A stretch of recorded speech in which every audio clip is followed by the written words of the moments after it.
mga kakusina, ito na naman po ang pa-order na Inday Jennifer sa araw ng Lunes.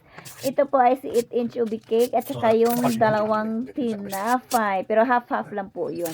Tapos ano naman, huwag kayong magtaka. Oo, mga recorded po itong nilalagay na Inday Jennifer. Yung sa dulo lang ang hindi. Kasi nga, pareho lang naman kasi lahat-lahat ng mga pinaggagawa ni Inday Jennifer. Sayang naman kasi yung mga pa-video-video, di ba?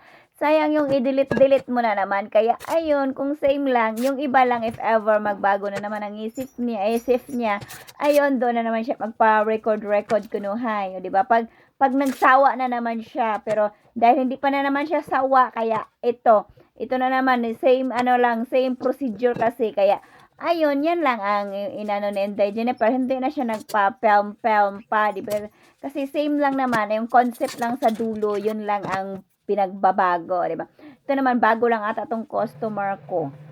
Galing naman na to. Ibang lahi naman na customer ko, di ba? Kaya, ayun, thank you po. At sana maging suki na po kita sa pag-o-order ng mga kung anik-anik. Pero, pag ibang lahi, mostly mga cake lang. Pag tinapay talaga, yun ang mostly talagang mga Finoy talaga. Yung mga patinapay natin, gaya ng mga kakanindin. Alam yun na, malapit na naman ang Disyembre.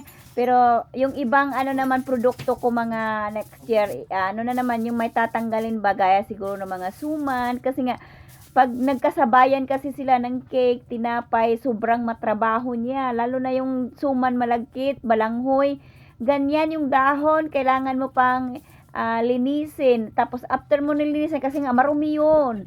Baka akala nyo kay linis ng dahon na galing sa freezer, marumi po yun, tapos yun iganggang mo pa sa kayong or ano pang mga DIY or ano pang mga hack na mga pinaggagawa dahil doon sa dahon ng saging.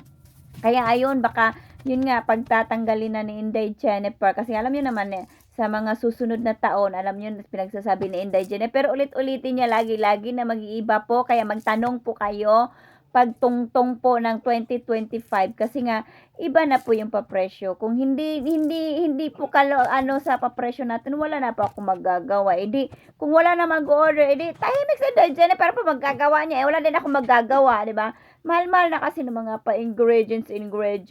Gaya ng mga, kung if ever man, mga OB flavoring. Di ba minsan magpapasabay lang si Inday Jennifer. Ang 1 kilo po unang pasabay, nagdidepende din naman kung saan magpapasabay. Minsan po may 20 pound, may 21 pound, mga ganyan. Tapos kung saan pa galing na malayo, magbabayad ka rin po ng shipping fee uli. O, doble-doble po. Tapos 1 kilo lang yun ha. 1 kilo ng OB flavoring po yun. O, diba? Mas mahal pa ang binayaran mo sa pasabay kaysa presyo ng produkto. Pero wala na pa tayong magagawa dyan. Kasi nga, yun po ang kailangan. Kaya minsan yung iba siguro hindi iniisip yung mga ganyang bagay-bagay ba. Kaya ngayon sasabihin ko na po sa inyo, gaya ng mga pa-box, gaya ng mga pa-flower. Kasi nga po, nagsha-shopping lang si Inday Jennifer sa mga local shop. Kaya wala naman po ako. Alangan naman, hindi naman ako commercial na kailangan ibulto-bulto. No, yun ko, baka kung ilang kilo ang mga allowed na mga pabulto-bulto, hindi yan kaya ni Inday Jennifer. Baka Diyos ko, doon pa malugi si Inday Jennifer. Instead na makasave-save kunuhay, nalugi. Kasi nga, alam nyo, pagbultuhan ng mga ganyan, di ba? Kay dami-dami, kung ilang kilong flour siguro yung pinagkukuha nila, kaya makakamura sila. Si Inday Jennifer po, home baker lang po. Kaya yung mga papresyo na mga, kung magkano lang yung profit ni Inday Jennifer, kung tutuusin po, wala po sa mga worker na per hour ang trabaho. Mas okay pa kayo kasi nga, settled na yung per hour nyo. Si Inday Jennifer po, baka sa 7 to 8 pound lang. Diyos ko, sa isang, kasi nga, buti na lang hindi siya nagbabayad ng kuryente sa amo niya. Kaya salamat sa aking amo na malapit na akong palayasin kasi hindi nagbabayad. So, maura kini ang chika ni Inday Jennifer. Salamat sa pagtanaw. Hantod sa sunod. Babus, mama chup-chup, enjoy. Bye. Salamat kaninyong tanan. I love you all.